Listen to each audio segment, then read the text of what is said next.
Hi guys, it's Zizi here from Backgammon Coaching, and today we've got a third episode of Position of the Day. In today's Position of the Day, we are 15 pips behind, and we are about to play 5-4 in this position. Now, pause the video if you want to think about it, as I'm going to share the explanation and walk you through the thinking process. Looking at this 5-4, I see two possible options. One option, which is making the ace point. Second option, which is hitting with a 4 here, and then 5 is probably forced, and that's 6-1. Now let's use the same thinking as we normally do and as we used in the last video. Let's simplify the position into categories of what is going to happen, and then think about and compare what's best. So if we do make the ace point, what can we expect that's going to happen? Well, our opponent is going to enter, 32 out of 36 times. So let's say the position will look, let's say 3-5, 5-3, he would play like this, but let's give him 2-6, let's say, whatever. Doesn't matter here. It's just to seeing how the position can look and most in cases where he enters.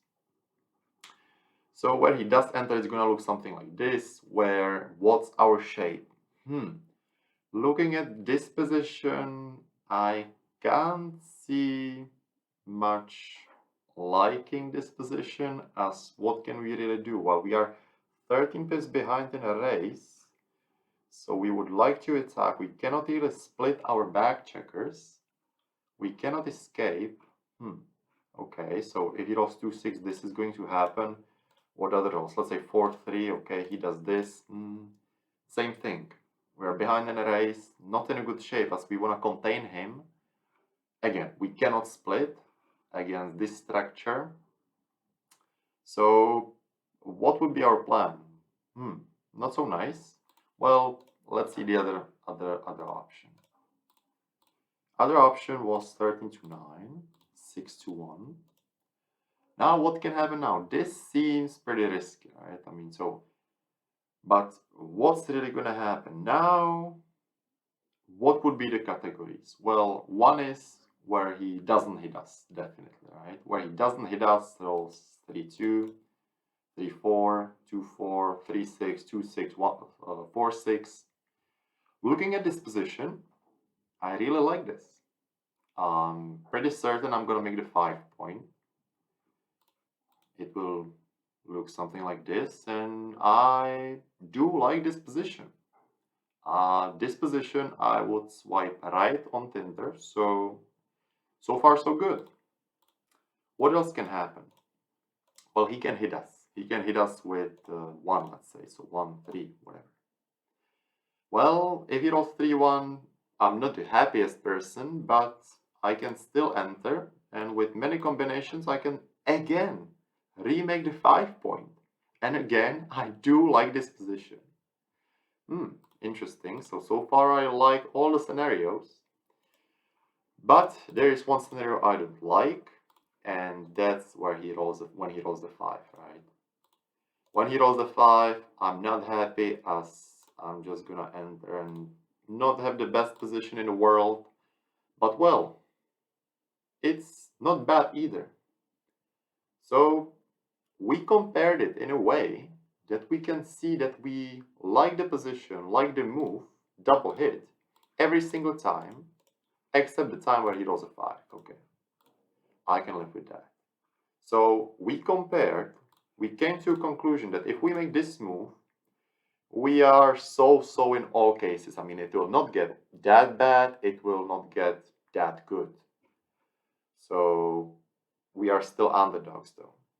After most of the time. Although if we do hit twice, we've got a great chance, great comparison for a risk reward, where we just gain so much, and every single time when we manage to make the 5 point, and as we analyzed, there is pretty a lot of cases where we do make the 5 point.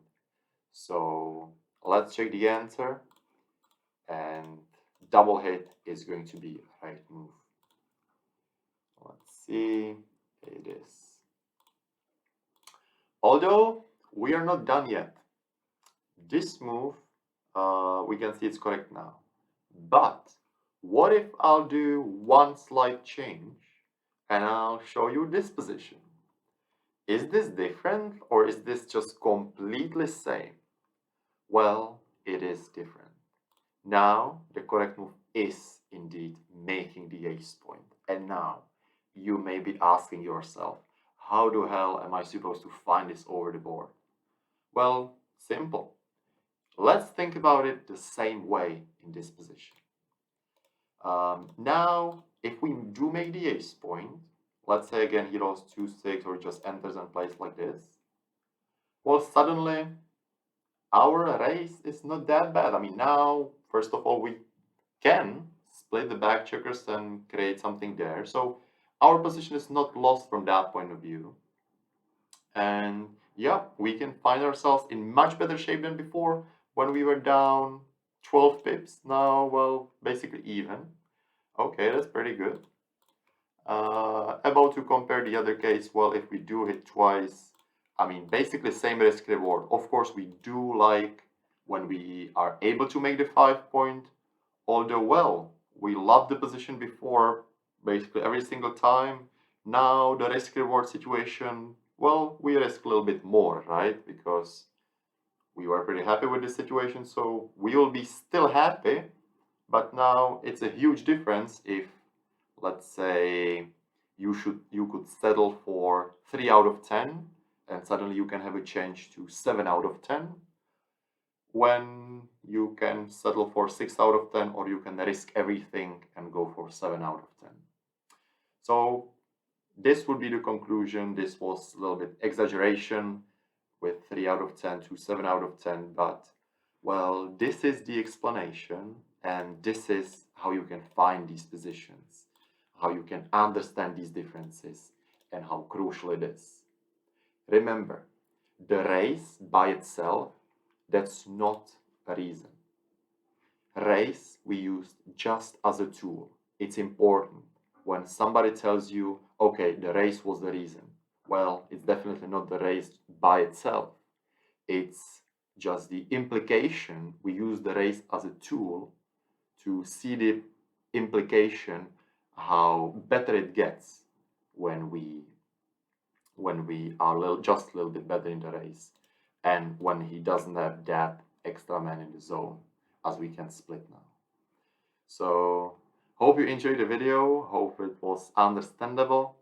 If you've got any questions, any additional comments, please just comment below and I'll try to answer. Thanks for watching and have a good day. If you enjoy learning about backgammon, watching backgammon, we upload videos every Tuesday, Thursday, and Saturday.